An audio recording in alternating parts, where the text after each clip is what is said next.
সম্প্রতি বিভিন্ন হুমকি ধমকি থ্রেট বিভিন্ন মিশ্র প্রতিক্রিয়া দেখা যাচ্ছে। আমাদের দেশকে নিয়ে ষড়যন্ত্র চলছে, পার্বত্য এই জনপদকে নিয়ে চক্রান্ত চলছে।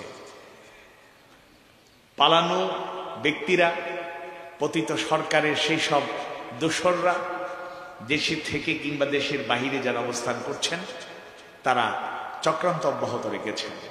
আর তাদের সাথে সুর মিলিয়ে পার্শ্ববর্তী প্রতিবেশী দেশ প্রতিবেশী হিসেবে হক আদায় করছেন না, তারা অত্যন্ত আপত্তিকর ভূমিকা রাখছেন। সবাই একই রকম চিন্তা চেতনা লালন করেন আমরা বিশ্বাস করি না, কিন্তু যারা ক্ষমতায় অধিষ্ঠিত হয়তো তাদের কাছে সব ইনফরমেশনগুলো নেই।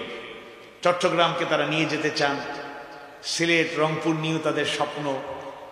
আবার রিসেন্টলি একটা নিউজ দেখলাম অথেন্টিক সোর্স থেকে, জাতীয় একটি দৈনিকের নিউজ, ফেনীকে তারা দখল করতে চান, ফেনীকে তারা তাদের দখলে নিয়ে যেতে চান। এর পরবর্তীতে এদিকে অগ্রসর হবেন। তাদের অন্যতম প্রধান এখন কেন্দ্রবিন্দুতে পরিণত হয়েছে পার্শ্ববর্তী দেশ ফেনীকে নিয়ে যেতে চায়। ষড়যন্ত্র চক্রান্ত অনেক আগে থেকেই চলছে এবং এবারের যে বন্যা, অনেক গবেষণা তথ্য উপাত্ত যতটুকু আমরা পেয়েছি এবং ওই নিউজে এই তথ্যগুলো এসেছে যে বন্যা অস্বাভাবিক ছিল, অপ্রত্যাশিত ছিল এবং এটা সবার কাছে পরিষ্কার যে পার্শ্ববর্তী দেশের একটা আক্রোশ, একটা আক্রমণাত্মক মনোভাব, ক্ষতি করার মানসিকতা থেকেই ফেনী সহ আশপাশে ভয়াবহ একটা বন্যা আমরা অবলোকন করেছি। আমরা পাশে দাঁড়ানোর চেষ্টা করেছি, দোয়া করেছি, সহযোগিতা করেছি, এটা ভালো দিক, কিন্তু তারা তাদের দুশ্মনী অব্যাহত রেখেছে। আমরা পরিষ্কার ভাষায় বলতে চাই, প্রধান উপদেষ্টার আহ্বানে দেশের অধিকাংশ দলগুলো, ইসলামিক দল এবং জেনারেল যে পার্টিগুলো আছে, সব দলের প্রতিনিধিত্ব, অধিকাংশ দলের প্রতিনিধিত্ব ছিল। গুরুত্বপূর্ণ মিটিং হয়েছে এবং মিটিং এর মূল বক্তব্য একই রকম যে আমাদের দল আলাদা, মত আলাদা, ধর্ম ভিন্ন হতে পারে, কিন্তু বাংলাদেশ আমাদের দেশ, এটা আমার দেশ। এই দেশের স্বাধীনতা, সার্বভৌমত্ব, এই দেশের হেফাজতের দায়িত্ব আমাদের কাছে, এটা আমানত। রক্ত দিয়ে, জীবন দিয়ে হলেও এই দেশের প্রতি ইঞ্চি মাটির স্বাধীনতা, সার্বভৌমত্ব আমরা রক্ষা করব।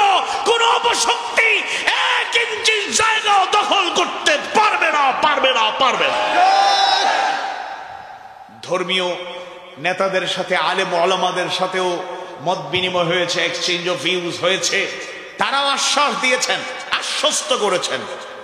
এবং সোমবার 9 ডিসেম্বর 27টি দেশের রাষ্ট্রদূতের সাথেও মিটিং হবে। ডক্টর ইউনূস সাহেবকে আমি ধন্যবাদ জানাই।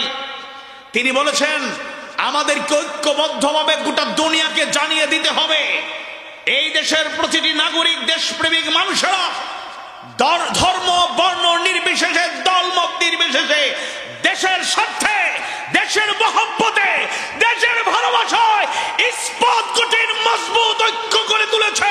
বরিয়ানু মাসুসের মতো 5 আগস্টের গণবিপ্লব যেভাবে রক্তের উপর দিয়ে, শাহাদাতের মধ্য দিয়ে হয়েছে, আমরা আগামীতে প্রয়োজন হলে দেশের জন্য, মানবতার কল্যাণে জীবন দেব, রক্ত ঝরাবো, ঘাম ঝরাবো, ত্যাগের নজরা পেশ করব। বাতিল তাগুদের ষড়যন্ত্র বাস্তবায়ন হতে দেব না। আল্লাহ তাআলা সেই তৌফিক আমাদেরকে দান করুন, বলুন আমিন। আর থ্রেট করছেন বড় দেশ রাষ্ট্র ভারত। দুনিয়া কি আপনার কিনে নিয়েছেন নাকি? বাংলাদেশকে আপনাদের পৈতৃক সম্পত্তি মনে করছেন? আপনারা আমাদের উপর ঐক্যবদ্ধ যদি আমরা থাকি, শোনেন, আমরা ঐক্যবদ্ধ থাকলে হবে কি দেখবেন ইনশাআল্লাহ। আল্লাহর সাহায্য যদি চাই, তার উপর তাওয়াক্কুল করি আর ঐক্যবদ্ধ থাকি। ভারত যদি হামলা করারও চিন্তা করে, আমাদের মোকাবেলা করার জন্য বেশি টেনশনের দরকার নেই। তারা আমাদেরকে ধ্বংস করতে চাইবে, দেখবেন মোদি বাবুরও চেয়ার থাকবে না, ভারত খণ্ড বিখণ্ড হয়ে যাবে। বাংলাদেশ ছিল আমার প্রিয়দের, জীবন দিয়ে আমরা রক্ষা করব। তাদের দেশে হুঙ্কার আছে, মোদি সাহেব এমনি, তাদের দেশের সবাই খুশি না। কলকাতার মমতার বক্তব্য শুনলেই দেখবেন বিদ্রোহ তাদের মধ্য থেকে শুরু হবে। মগের মুল্লুক পাইছেন, নিরীহ ভাবে আপনি এক একটা ছোট দেশের উপর জুলুম করবেন, আমাদের হিস্ট্রিও জেনে নেবেন। আমরা বুক পেতে দিতে শিখে গিয়েছি, এখন আর পিঠ দেখানো যাবে না।